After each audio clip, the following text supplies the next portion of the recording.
Welcome back to the wood shop, everybody. I'm Jim Viebrock. In today's episode, we're going to show you how to do mortise and tenon joinery. And at the end of the video, I'm going to show you how to drill a square hole. Stay tuned.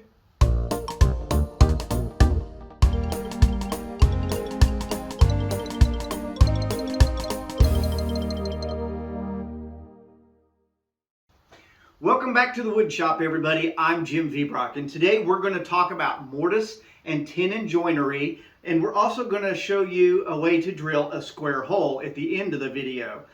I'm going to use 4 different machines, show you 5 different techniques on how to do basic mortise and tenon joinery. Now, what do I mean by that? A mortise and tenon joint is where you join 2 pieces of wood together using a tongue and groove type of technique. So you have a receiving piece and you have the part that goes in. So, and they'll fit very tight. They'll make a very tight joint, and this is the preferred joint of professional furniture makers. I've used this joint for over 40 years. I love it, and I have had great results with it. Okay, as we get started today, I just want to give you a footnote. I'm going to use stock material. This is scrap. There's nothing special about it. It's pine. I just cut it down for the demonstration purposes today to 1.5 inches by 3/4 inch, okay? The project that you're working on may have different dimensions. That doesn't matter. You can adjust the mortise and tenon to the depth or length or whatever that you need. But I just want to show you how to do it, and I want to encourage you to get some scrap lumber and practice doing it, because you'll be amazed at how strong this joint actually is once it's glued up. So to get started, what we need to do is just lay out our piece. So I'm going to mark it to where we're going to use 1/4 inch mortises today, all the way through this, just because it works out easy with the 3/4 inch stock. So take your speed square, your tape measure, and we're going to do marks at the 1/4 inch place and the 3/4 inch place, and then we'll cut our mortise out like that. We're going to begin with the table saw. Okay, let's start with making one on the table saw. So what I have is my 3/4 inch by 1.5 inch stock. The size of the material can change. I'm just going to use this for generic purposes to show you how to do it. Okay, so in this case, my 1/4 inch mortise is going to be right in the center of my 3/4 inch stock. So I'll have 1/4 inch, 1/4 inch, 1/4 inch. Remember, the mortise is the female version of the joint, so we're going to cut a groove, in this case, right down the center of this board.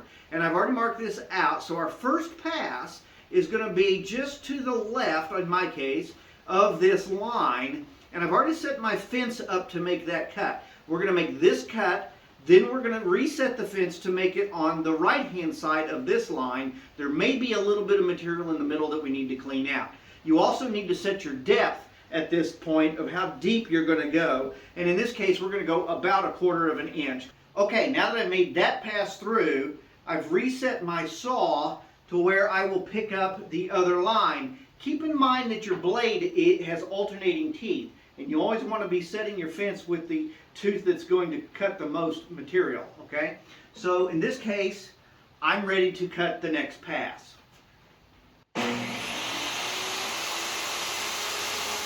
Okay, now as you can see, I've still got a little bit in the middle that I need to clean out, so let's clean that out. Okay, as you can see, I now have a groove or a mortise right in the center of my piece. So it's now ready to receive the tenon, so let's set up and cut it now. Okay, now we're ready to cut the tenon, or the male part of the tongue and groove, or the tongue part of a tongue and groove, depending on the terminology that you want to use. I've got my marks on here, and you can verify it against the piece that you just cut on how that's going to fit. You also want to reset your saw. Remember, your teeth are alternated, so you find the tooth that is pointing this direction and line it up with this line right here. I'm going to use a miter gauge to slide this across nice and safely. Be careful, because if you let this get in a bind like this, you can have kickback, and that can be dangerous. So be sure and hold it good against the miter gauge. Okay, so let's cut this.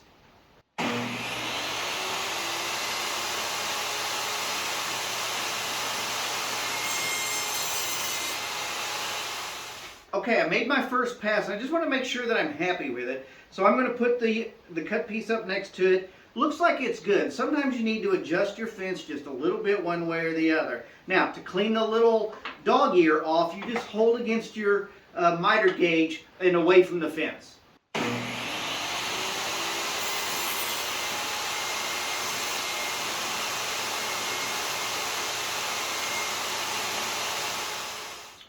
Okay, now it looks like maybe my depth isn't quite enough, but like I said, let's make it a little strong. So I'm going to flip this over now, cut the other side. Okay, now you have a decision to make. Like I told you, I made this a little bit thick here so that I could fine tune it. And as it is right now, that won't even go down in there. Or if I forced it down in there, I'd most likely split this wood, and I don't want to do that. So you have some choices. When you look at the profile of this, you'll see that it's not smooth.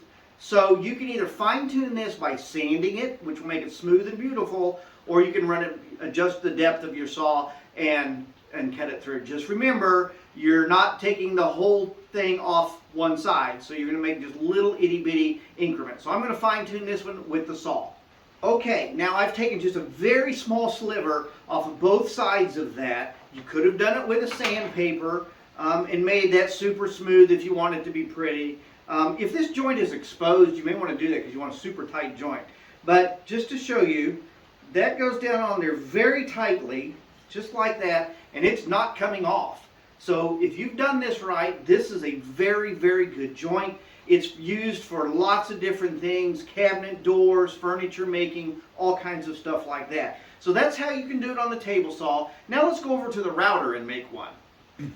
Okay, now I'm over at my router table. This is a very versatile tool. I like them. I think this is a tool that a lot of you will have in your home shops. If you don't have one of these, save your money up and get you one. They're not super expensive, and you'll be able to improve your woodworking capabilities a lot by having one of these. Okay, so what I've done, this is just a 1/4 inch bit that I put in here. I've got my fence set, my same stock we've been using for the whole video. I marked my deal, and you'll be able to tell that I'll be able to run that right down through there. Now, let me tell you something. When I do mortise and tenon joinery, I use a router table to do the mortise on almost every project. That's how much I like this tool. So the downfall of this tool, it is very loud, so always wear hearing protection when you do this. So let's cut us a mortise.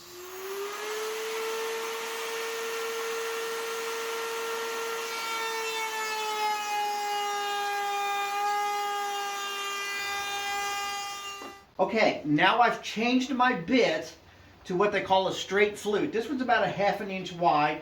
It'll make a perfect cut down through there. You can use this for various things, for rabbets, things like that if you're doing those.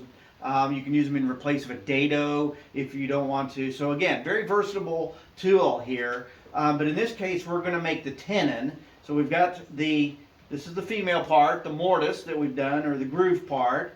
And I'll set that aside, and then we're going to I've got it set to where it'll do this. And again, make it a little proud first, a little thick, and then you can adjust it down as necessary. And as always, practice this on scrap pieces before you go to your project, so that you know that it's all going to fit when you cut the pieces for your actual project. Okay, so let me cut this one for you, and here we go.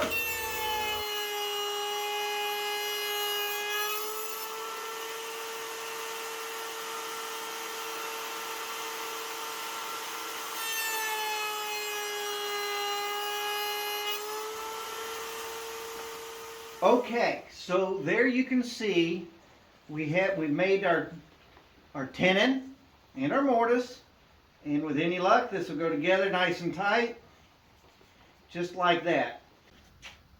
Okay, now that you've performed the basic mortise and tenon joint, then let's advance this, because you may have an opportunity where you need to put a joint of board in the middle of a project, not just on the end, and you don't want to run a groove all the way down through here. So what we're talking about is what they call a plunge mortise, okay? You can do that on your router as well. So what I've done is I drew lines where this piece will join in, okay?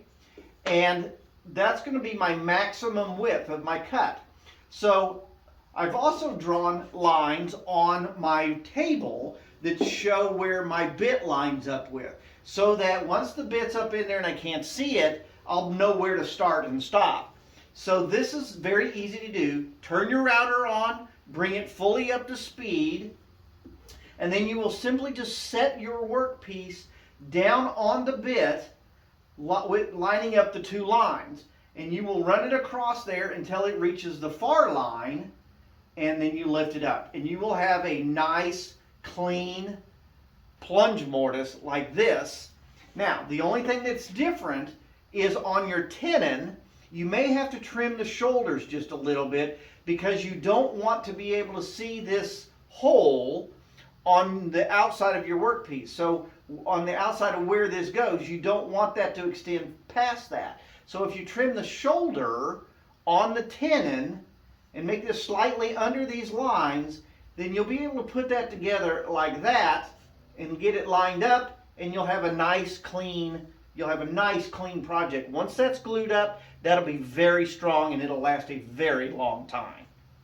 Okay, the third way I want to demonstrate for you, or the third tool I want to demonstrate for you, is going to be this tool. This is a radial arm saw. I do not know of a manufacturer that is currently still making this saw. That's unfortunate, because this is a great tool. What it allows you to do is pull this head across on a horizontal axis so that you can control how deep your saw cut is all the way across your workpiece. Unlike a miter saw or compound miter saw or chop saw, that when you pull it down, you have the arch shape of the blade coming across there. This way, the blade is making a flat cut. I love this tool. I will use this setup, and I keep it permanently set up to make my tenons. I use the router to make my mortises in all cases, almost all cases, and then I will use this saw to make my tenons. I keep it set up to do this. So if you have the opportunity to buy one of these, do it. So what I'm going to do is I've made my mark here to match the depth of the mortise that I put from the router, and I'm simply going to pull this head across and make these cuts just like this. So you can see that it made the tenon just fine, and it will match up to our others just perfectly, and it makes a nice tight joint. I love this tool. Get one if you can. Okay, this is the next way I want to show you how to do a mortise, and this is kind of cool. Have you ever heard about putting a round peg in a square hole? Well, this tool will actually drill a square hole. This is called a hollow chisel mortiser. This is a fun tool to use because it's fun to show people the hole. This is the bit that it has, and it's basically a very sharp drill bit in the center with a chisel, a square chisel around. So the material's removed by the drill bit, and the chisel then cuts the square hole. This is a fun tool to use, and it's fun to show off. It's very simple. And it does drill a square hole, just like that. And I'm going to show you how to do that right now.